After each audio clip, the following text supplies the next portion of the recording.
से जीवन के हर पल का आनंद उठा लो। आज ही से मन की एक नई शांति पालो। समय आ गया बदलने का, समय आ गया कुछ करने का।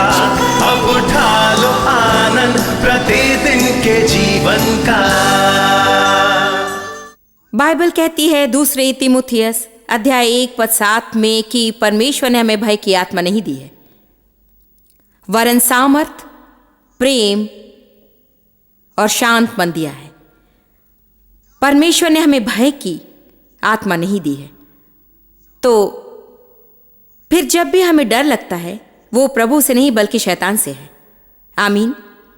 मुझे लगता है कि सचमुच भय एक प्रमुख शस्त्र है जो शैतान हमारी प्रगति को रोकने के लिए प्रयोग करता है। मैं चाहती हूं कि आप इस पर विचार करें। भय हमें रोकता है। भय प्रगति का बाधक है।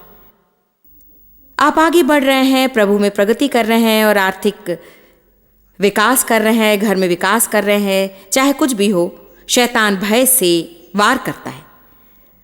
हमें उसके हर छोटे छोटे तंत्रों को और योजनाओं को बढ़ावा देना बंद करके अपनी आंखों को प्रभु की ओर उठाना है। भय भिन्न भिन्न रूपों में प्रकट होता है। मुझे विशिष्ट विषयों पर प्रचार करना अच्छा लगता है। मेरे ख्याल से कुछ खास भय होते हैं जो लोगों में होते हैं, जो दूसरे लोग पहचान भी नहीं पाते हैं, जैसे कि उनका फायदा उठाने का भय। मैं नहीं जानती कि लोग इसके बारे में कितना सोचते हैं, परंतु मुझे लगता है कि हमारे रिश्ते नातों में हमें समस्या होती है क्योंकि इस बात का डर रहता है कि कोई हमारा फायदा लेगा। इसके कारण हम अपने चारों ओर ऊंची दीवारें खड़ी करके खुद को बचाने की कोशिश करते हैं। अस्वीकृति से बचने, ठेस पहुंचने से बचने में गंवा देते, जिससे हम अच्छा नाता नहीं रख पाते। एक बात जो हम सबको समझने की आवश्यकता है वो ये है कि हमें इस बात की अधिक चिंता नहीं करनी चाहिए कि लोग हमारे लिए क्या करते हैं, वरन ये कि हम उनके लिए क्या करते हैं।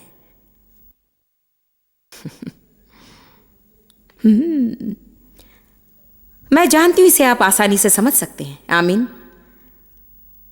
हम इस बात की अधिक चिंता करते हैं कि लोग उनसे कैसा व्यवहार करते हैं, चाहे लोग हमसे अच्छा व्यवहार करें या न करें, लेकिन हमें इस बात का ध्यान रखना है कि हम दूसरों से अच्छा व्यवहार करें और फिर दूसरों से अच्छा व्यवहार करके हम ऐसा बीज बोते हैं जो प्रभु को हमारे जीवन में भली चीजों का फसल पैदा करने का अवसर देगा। कभी कभी हम दूसरों के व्यवहार की अधिक चिंता करते हैं क्योंकि हम प्रेम में नहीं चलते हैं और हमेशा परेशान रहते हैं, इस बात से नाराज रहते कि सभी हमसे बुरा व्यवहार करते हैं। आज मैं इसी बात को दोहराने वाली हूं और सचमुच इस पर चर्चा करना लाभप्रद होगा। मेरी बेटी ने कहा था, वो अपने जीवन के एक ऐसे रिश्ते के बारे में बता रही थी जिसके साथ मेल रखना उसके लिए कठिन था और इसीलिए कभी कभी उस व्यक्ति के आसपास रहने में भी उसे डर रहता था। उसने कहा, प्रभु ने मुझे समझाया कि मुझे इस बात की परवाह नहीं करनी चाहिए कि वे हमसे कैसा व्यवहार करते हैं, हमें उनसे सही व्यवहार करना चाहिए। सचमुच एक उत्तम बात है जो हम सबको समझ लेना चाहिए। आज मैं एक दूसरे विषय पर शिक्षा देना चाहूंगी जो है अद्वितीय भय। जैसा कि कल मैं कह रही थी, हम सभी मनुष्य के भय से परिचित हैं, उसके बारे में जानते हैं। संभवतः मैं सफलता के भय के बारे में बताऊंगी।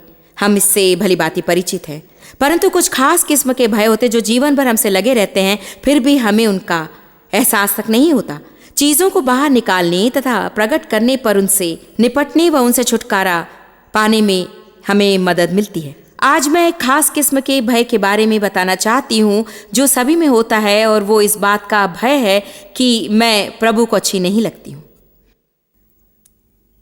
मैं नहीं जानती कि ये भय कितने लोगों में गहरी जड़ पकड़े हुए है। जैसे कि मुझे डर है कि मेरी प्रार्थनाएं उचित नहीं है, मुझे डर है कि मैं ठीक ढंग से प्रार्थना नहीं करती, अधिक देर प्रार्थना नहीं करती, मुझे डर है कि मेरी प्रार्थना नहीं सुनी जाएगी, डर है कि मैं बाइबल की बहुत सी बातें नहीं जानती, अधिक ध्यान नहीं लगाती, उस पर मनन करने में भी मुझे बहुत डर लगता है। अपनी कमजोरियों और गलतियों की चिंता रहती है और सचमुच समझ नहीं आता कि प्रभु उसके बारे में क्या सोचेगा। क्या मैं अपने जीवन संबंधी कुछ विषयों के लिए धैर्य से प्रार्थना कर सकती हूं? और मुझे नहीं लगता कि लोगों को कभी इस बात का एहसास होता है कि उन्हें इस बात का कितना डर रहता है कि प्रभु उनके बारे में क्या सोचता है। बात यह है कि यीशु इसलिए मरा कि हम परमेश्वर के साथ सचमुच सचमुच अच्छा मेल रख सके। देखिए, हमें ऐसा भी नहीं होना चाहिए कि हे प्रभु, ये नहीं कि हम प्रभु की भक्ति नहीं रखते, वो भक्ति के योग्य है, वो निश्चय हमारी योग्यता से बढ़कर है, परंतु हम प्रभु के साथ मेल रख सकते हैं। आमीन। मैं अपने पति के साथ बहुत सुखी हूं। परमेश्वर के साथ हमारा रिश्ता भी अच्छा होना चाहिए। ये नहीं कि हर समय डरे हुए रहें। क्या आप मेरी बात समझ रहे हैं? आज ऐसे विषय भी जिनके बारे में हम अधिक बात नहीं करते। कितनी बार इस बात पर चर्चा की होगी कि वे प्रभु के साथ अच्छा मेल रखते हैं या नहीं। जानते हैं हम धार्मिक खेल खेलते हैं और ऐसा दिखावा करते मानो सब कुछ ठीक हो। हम सुपर संत, अति आध्यात्मिक और सुपर क्रिश्चियन के रूप में पेश आते हैं, परंतु कितने इस विषय पर ईमानदार होते कि उन्हें कुछ चीज़ों के बारे में कैसा लगता है और वास्तव में उन्हें परेशान करने वाली और सताने वाली चीज़ें क्या क्या हैं। आमीन। निकालिए मत्ती अध्याय 3 पद 16। मत्ती अध्याय 3 पद 16। यीशु बपतिस्मा लेकर तुरंत पानी में से ऊपर आया और उसके लिए आकाश खुल गया। यीशु ने परमेश्वर के आत्मा को कबूतर के समान उतरते और अपने ऊपर आते देखा। तब ये आकाशवाणी हुई, ये मेरा प्रिय पुत्र है, अति प्रिय, जिससे मैं अत्यंत प्रसन्न हूं। एक दूसरे अनुवाद में कहा गया है, जिसमें मैं अधिक आनंदित हूं। मैं नहीं जानती कि कितने लोग लगातार ये कहने की हिम्मत करेंगे कि मुझे विश्वास है कि प्रभु मुझसे प्रसन्न है। जानते हम ये धीमी हंसी क्यों सुन रहे हैं? इसलिए कि खैर मैं नहीं बता सकती, अर्थात मुझ में भी ऐसी सभी गलतियां और कमियां हैं और मैं भी सदा गलत काम करती रहती हूं। आज मैं वचनों के आधार पर यह साबित कर सकती हूं कि प्रभु आपसे प्रसन्न है और आपको इस पर विश्वास करना चाहिए और हिम्मत से इसे कहना भी चाहिए। अब इसका यह अर्थ नहीं कि हर किसी के पास जाकर कहा, अरे जानते हो प्रभु मुझसे प्रसन्न है, क्योंकि शायद वे नहीं समझेंगे। जैसा कि कल मैंने बताया था कि दिन में 5 बार आपको कहना चाहिए प्रभु मुझसे प्रेम करता है। अब मैं आपसे कहती हूँ कि आप इसके साथ और 5 बातें भी कहते रहें। दिन में 5 बार कहिए प्रभु मुझसे प्रसन्न है। मैं आपसे कुछ कहने जा रही हूँ, आप में से कुछ लोगों के लिए कठिन होगा। कुछ लोगों को ये शब्द अपने मुंह से कहने में भी तकलीफ होती होगी, क्योंकि आपके मन में ये बात जड़ ले चुकी है कि निश्चय ही प्रभु आपसे प्रसन्न नहीं हो सकता, क्योंकि आप ऐसी गलती करते हैं, वैसी गलती करते हैं, और क्योंकि हम में कमियां हैं। लेकिन आपको इन बातों को अलग अलग रखना सीखना होगा कि आप कौन हैं और आप क्या करते हैं।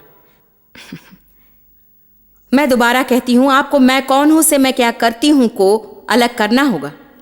दूसरे शब्दों में, मैं सब कुछ ठीक नहीं करती हूं, परंतु इससे यह तय नहीं होता कि मसीह में मैं कौन हूं। यह मेरे विश्वास पर निर्भर करता है। यीशु में विश्वास रखने वाले मसीह में परमेश्वर की धार्मिकता ठहराए जाते हैं। मेरे बच्चे, मेरे 4 बच्चे, और मैं यकीनन कह सकती हूं कि वे सदा वही काम नहीं करते हैं जो मैं उनसे चाहती हूं, परंतु वे मायर परिवार के हैं। वे मेरे ही बच्चे हैं और मुझे उनसे प्रेम है। अच्छा है कि उन्हें वैसे ही छोड़ दें। समझ रहे ना?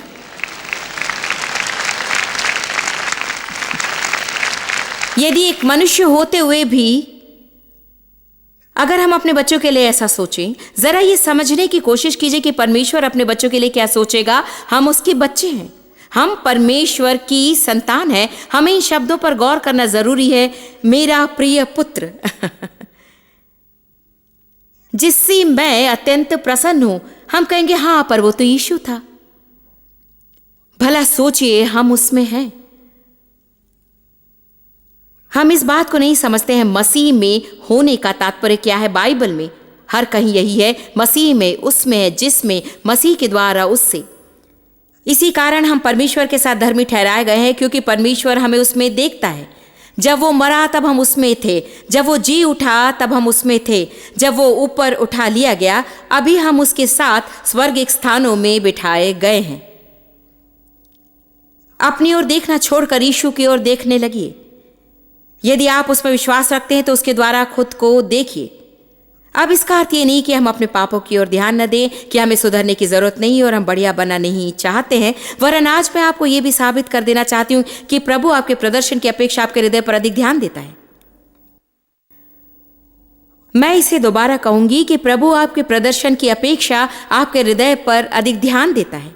सच बात है कि प्रभु वाकई ऐसे व्यक्ति को चुनेगा जिसका हृदय सचमुच महान, मृदु और पवित्र है और उसका काम शायद उतना पक्का नहीं है, तथा उसे नहीं चुनेगा जो काम तो सिद्धता से कर लेता है पर अंदर से सड़ा है। सच कहना हो तो उसने ऐसे लोगों से मत्ती 23 में स्पष्ट कहा है, तुम चूना पुती हुई कब्रों के समान हो जो मुर्दों की हड्डियों से भरी हैं। ओ, जितना आप सोचते हैं उससे आज ये बढ़िया ही रहेगा। मुझे लगता है यीशु को भी ये सुनने की आवश्यकता थी, तू मेरा प्रिय पुत्र है जिससे मैं अत्यंत प्रसन्न हूं, क्योंकि परमेश्वर ने यह बात उसे दोबारा कहने का कष्ट किया है। देखिए मत्ती 17:5।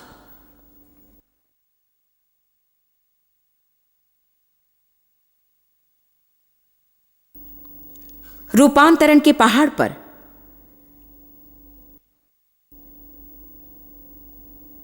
वो ये बोल ही रहा था, एक चमकीले बादल ने उसे छा लिया। उस बादल में से ये आवाज सुनाई दी, ये मेरा प्रिय पुत्र है, इससे मैं प्रसन्न हूं, जिससे मैं सदा बहुत ही अत्यंत आनंदित हूं या प्रसन्न हूं। इसकी बात सुनो। कुछ सालों पहले मैंने इस पर विचार किया। मैंने सोचा लोगों ने यीशु की बातें सुनी क्योंकि वो परमेश्वर की आज्ञा थी। इसीलिए मैं मानती हूं कि लोग मेरी बातें सुनते हैं क्योंकि परमेश्वर उन्हें सुनने को रखता है, और इसलिए नहीं कि मैं बड़ी अनोखी हूं, वरन इसलिए कि परमेश्वर कहता है इसकी बात सुनो। आमीन। ये एक अलौकिक चीज है। आज हम अलौकिक अनुग्रह के बारे में सीखेंगे। ओ, यदि आप प्रभु के अनुग्रह पर विश्वास रखेंगे और अपने ही तौर तरीके से चलना छोड़ देंगे तो आपका बहुत सा काम बन जाएगा। ये सोचना छोड़ दीजिए कि आप जब अनोखे होंगे तब प्रभु आपको इस्तेमाल करेगा, वरन कहिए कि आप अव्यवस्थित हैं और उसके अनुग्रह की मांग कीजिए। हालेलुया। ये मेरा प्रिय पुत्र है जिससे मैं अत्यंत प्रसन्न हूं। जैसा कि कल मैंने कहा, मैं खुद को चाहती हूं। खैर, मैं जानती हूं कि कुछ लोगों को इस तरह की बातों की आदत नहीं होती और कुछ लोगों ने सोचा होगा कि भला वो अपने बारे में क्या सोचती है। बात यह है कि मैं जानती हूं कि मैं अपने आप में क्या नहीं हूं, पर यह जानती हूं कि मैं मसीह में क्या हूं। मैं जानती हूं कि मैं सब कुछ होकर भी कुछ नहीं हूं। मसीह में मैं सब कुछ और अपने आप में कुछ भी नहीं हूं। हमें यह कहना सीखना चाहिए कि हम मसीह में क्या है और यह कहना बंद कर देना चाहिए कि मांस में हम क्या हैं। आमीन। हमें धार्मिकता का चेतन अपनाकर इस पाप के चेतन को दूर कर देना चाहिए। हम सदा अपने पापों के बारे में जानकारी रखते हैं और उसके प्रति सतर्क रहते हैं, लेकिन आपको इसके प्रति सतर्क और जानकार रहना चाहिए कि प्रभु से आपका क्या संबंध है, और यह भी कि मसीह में आप कौन है। आपको ये कहने की हिम्मत होनी चाहिए कि प्रभु मुझसे प्रेम करता है और वो मुझसे प्रसन्न है। वो मुझसे इसलिए प्रसन्न नहीं कि मैं सब कुछ ठीक से करती हूँ, वरन इसलिए कि मैं एक विश्वासी हूँ, इसलिए कि मेरा हृदय पवित्र है और इसलिए कि मैं उसे अपने पूरे मन से खोजती हूँ। मैं सच्चे दिल से प्रभु को खोजती हूँ। मैं वचनों के आधार पर आपको साबित कर देना चाहती हूँ कि प्रभु आपसे प्रसन्न होने के यही लक्षण है, ना कि उत्तम प्रदर्शन। मैं जानती हूँ कि मैं बहुत कुछ कह रही हूँ और हो सकता है कि इनमें से कुछ बातों को आपने पहले कभी नहीं सुना हो, क्योंकि ऐसे उपदेश हम अधिक नहीं सुनते हैं। हमें जो करना है उसके बारे में हम बहुत सी बातें सुनते हैं, पर उसे कैसे करें कोई नहीं बताता। ये भी नहीं बताता कि कामयाब न होने पर क्या करना चाहिए। उत्तम कार्य करने के बावजूद भी असफल हो जाए तो हमें अपने बारे में क्या सोचना चाहिए, ये भी कोई नहीं बताता। कभी कभी हम प्रभु की सेवा करने का प्रयत्न करते हैं और अंत में अपने बारे में और बुरा महसूस करते हैं। मैं जानती हूं, जब मैं पहले चर्च जाकर प्रवचन को सुनती थी, हर बार मुझे बुरा लगता था, बहुत ही बुरा लगता।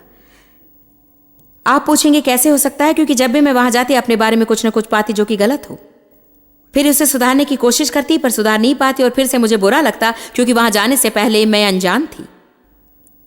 अब मैं जान गई कि मैंने जरूरत से ज्यादा बातें की हैं, मेरे मन में गंदे सड़े विचार हैं और मैं अशुद्ध उद्देश्य से कुछ करती हूं। कितने लोग मेरी बात समझ रहे हैं? मुझे ऐसे किसी की जरूरत थी जो मुझे बता सके कि वास्तव में प्रभु को कैसे प्रसन्न कर सकते, क्योंकि मुझे हमेशा लगता था कि मैं प्रभु को प्रसन्न नहीं करती हूँ, और इसका एक कारण ये था कि मैं अपने सांसारिक पिता को प्रसन्न नहीं कर पाती थी।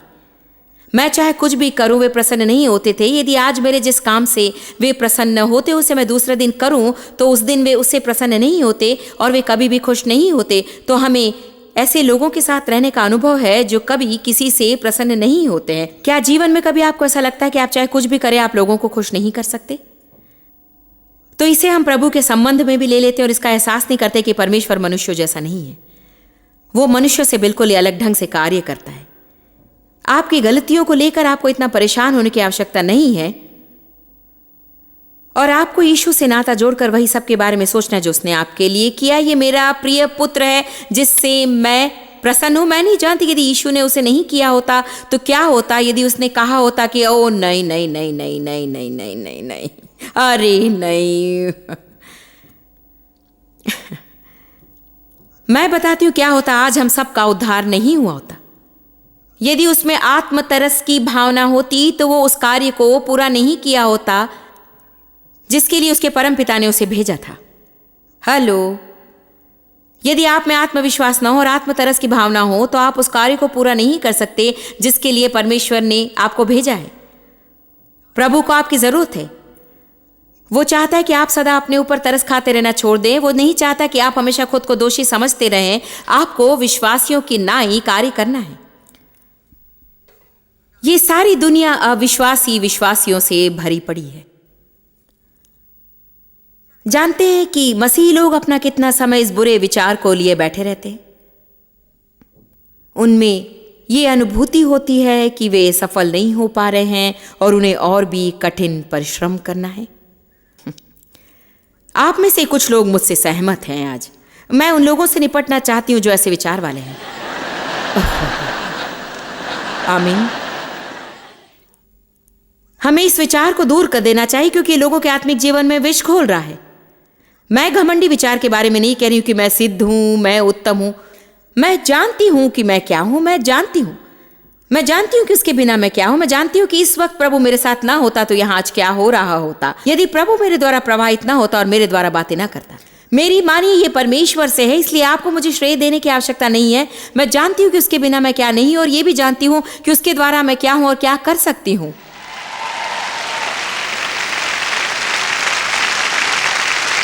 प्रभु महिमा चाहता है और मैं उसे दे रही हूं। यीशु ने कहा मुझे छोड़कर तुम कुछ भी नहीं कर सकते। मैं कहती हूं आमीन यीशु, मैं सहमत हूं। मैं अकेली छोड़ दी गई थी और मैं जानती हूं कि उसके बिना मैं क्या कर सकती हूं, और वो अच्छा नहीं होता। इसीलिए हर दिन सुबह उठते ही मैं प्रभु को खोजती हूं। सबसे पहले मैं प्रभु को देखती हूं। मुझे याद है जब मैं पहले ऐसा करने लगी थी और मैं अपने दफ्तर जाकर हर दिन सुबह मैं कुछ घंटे प्रभु के साथ बिताती, तब मेरे बच्चे शिकायत करने लगे, क्या आप उस दफ्तर से बाहर नहीं निकल सकती? आप हमेशा वहीं रहती है। मैंने कहा सुनो, खुश रहो कि मैं मेरे कमरे में ही रहती हूं, क्योंकि यदि सुबह के समय मैं अपने कमरे में कुछ समय ना बिताऊं तो तुम लोगों को तुम्हारे कमरे में दिन भर बंद रहना होगा।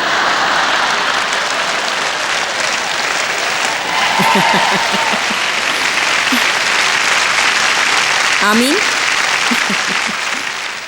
तुम खुश रहो कि मैं यहाँ प्रभु के साथ समय बिताती हूँ, क्योंकि यदि मैं ऐसा ना करूँ तो वो दिन अच्छा नहीं रहेगा, और यदि मैं खुश नहीं रहूँ तो कोई भी खुश नहीं रह पाएगा। उसके साथ समय बिताने पर ही मैं ठीक से काम कर सकूंगी, क्योंकि मैं खुद कुछ ठीक से नहीं कर सकती हूँ। मैं जानती हूँ कि उससे हटकर मैं क्या हूँ। मैं नहीं बता रही थी कि मैं कितनी अच्छी हूँ, मैं बता रही हूँ कि प्रभु हमारे द्वारा क्या करना चाहता है, और ये कि उसके द्वारा हम खुद को देख सकते हैं।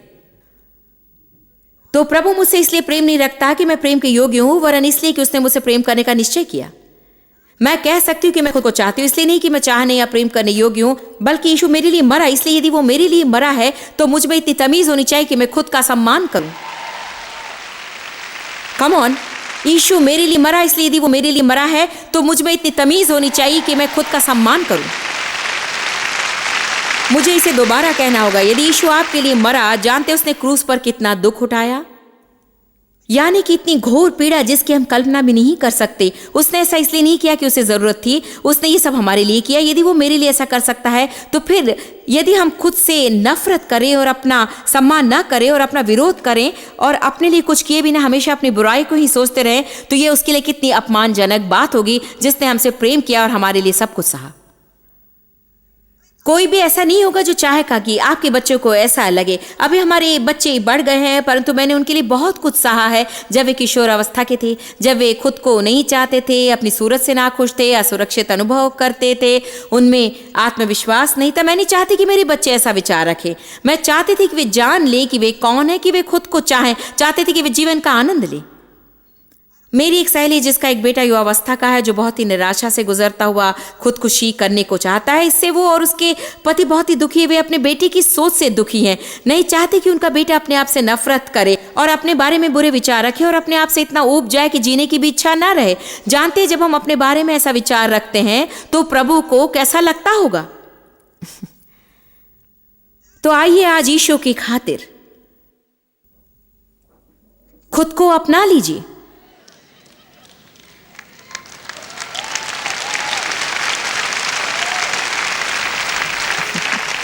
पर जॉयस, आप नहीं जानती मैं कितनी बुरी हूं। अरे आप दूसरों से ज्यादा बुरी नहीं है। ओ आप नहीं जानती, आप भी नहीं जानती कि वे क्या करते हैं। आमीन। हम सभी भोला भाला चेहरा लेकर चर्च आते हैं। हालेलुया। अरे जय मसीह के प्रभु की महिमा हो। आमीन। सब मैं देता हूं।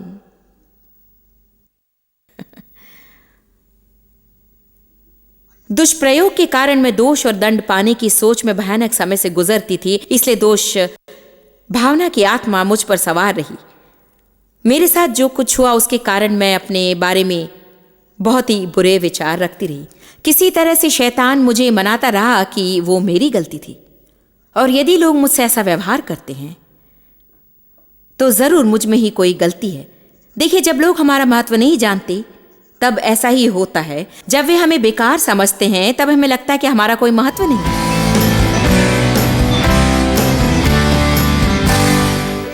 मैं आपको फिर से याद दिलाना चाहती हूं कि प्रभु आपसे प्रेम करता है। आप में से कुछ लोगों के लिए ये बहुत साधारण लगेगा, परंतु मैं उस स्त्री को कभी भूल नहीं सकती जिसने कहा कि एक दिन जब मैं टीवी पर आपका कार्यक्रम देख रही थी, आपने स्क्रीन की ओर अपनी उंगली दिखाकर कहा, प्रभु आपसे प्रेम करता है। वो क्षण मेरे लिए जीवन बदल देने वाला क्षण था। हम सोचते हैं कि सभी इस सत्य को सुन चुके हैं कि प्रभु उनसे प्रेम करता है, पर सभी ने नहीं सुना है। यदि आप इसे जानते हैं तो मैं आपको प्रोत्साहित करती हूँ कि उसे और गहराई से जान लें, और यदि आप नहीं जानते हैं, आपके जीवन में ये प्रकाशन प्राप्त नहीं हुआ है, तो मैं चाहती हूँ कि आप मेरी बातों को ध्यान से सुने। यीशु आपसे प्रेम करता है। हाँ, वो हर एक से प्रेम करता है, परंतु मैं चाहती हूँ कि आप इसे व्यक्तिगत तौर पर अनुभव करें। प्रभु आशीष दे वाले हैं।